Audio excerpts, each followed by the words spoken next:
La banque est un passage incontournable pour financer l'économie. Si pas de banque, alors pas de financement.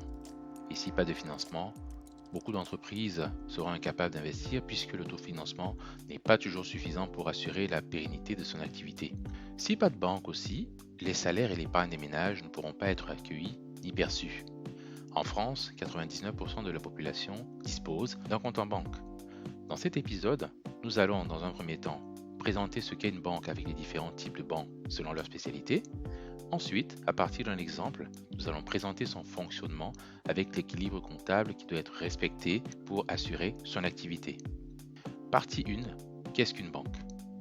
Il existe plusieurs types de banques, telles que les banques de détail, les banques d'investissement et de financement ou les banques centrales.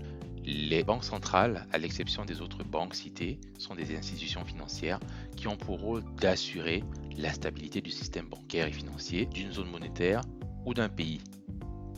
Lorsqu'une banque est multispécialisée, on parle de banque universelle, c'est-à-dire qui réalise les activités telles que banque de détail, banque d'investissement et de financement.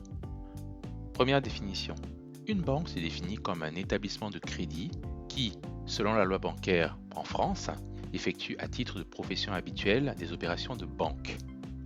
Quand on parle d'opérations de banque, cela veut dire recevoir des fonds du public sous forme de dépôt, réaliser les opérations de crédit telles que les prêts, enfin, gérer et mettre à disposition des moyens de paiement qui permettent de transférer des fonds d'une personne à une autre, au moyen par exemple d'une carte bancaire, au moyen de virement, au moyen de chèque ou alors au moyen d'effets de commerce. Définition 2. Une banque se définit également comme un établissement qui réalise l'intermédiation.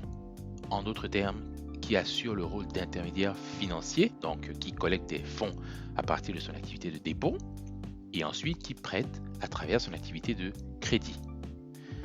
Deuxième partie, comment fonctionne une banque et quel équilibre doit être respecté au niveau de son bilan comptable pour assurer la continuité de son activité. On va prendre un exemple très simple parce qu'en réalité c'est beaucoup plus complexe que ça. Un exemple simple de deux personnes. La personne banque, qu'on va appeler B, qui souhaite démarrer son activité de banque pour prêter de l'argent et percevoir des intérêts des agents économiques. Et la personne entreprise qu'on va appeler E, qui souhaite démarrer son entreprise. On va considérer que B et E remplissent toutes les conditions nécessaires pour avoir le statut de banque et d'entreprise afin de démarrer leur activité. Donc on ne va pas rentrer dans les détails de formalités administratives.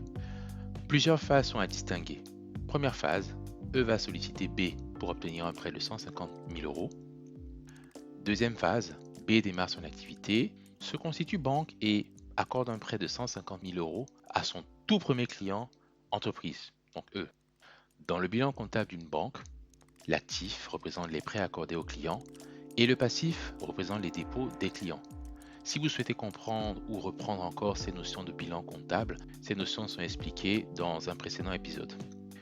Pour revenir à ce que nous disions, le prêt de 150 000 euros qu'accorde la banque à l'entreprise représente un emploi à intégrer à l'actif du bilan. Maintenant qu'on a un emploi de 150 000 euros, quelles ressources est-ce que la banque doit mettre en face de cet emploi de 150 000 euros? Alors on va distinguer deux cas de figure. Soit l'entreprise E va ouvrir un compte et déposer 150 000 euros auprès de la banque pour la remercier de son prêt. Dans ce cas-là, parfait pour la banque, car son bilan sera équilibré et l'activité pourra commencer. Deuxième cas de figure, soit l'entreprise n'envisage pas du tout d'ouvrir son compte auprès de la banque pour des raisons qui lui sont propres. À ce moment-là, la banque va devoir trouver d'autres ressources pour être à l'équilibre au niveau de son activité, auprès d'autres banques en empruntant à celles-ci, auprès du marché obligataire en émettant des obligations, auprès de ses actionnaires aussi en effectuant une augmentation de capital, ou sinon auprès de la banque centrale qui représente une institution de l'État.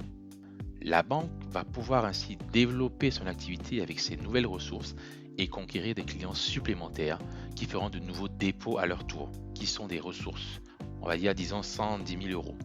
Quand elle aura fait cela, elle pourra donc avec ses dépôts prêter à d'autres banques, à d'autres agents économiques et développer son activité dans le temps et ainsi assurer l'équilibre de son activité.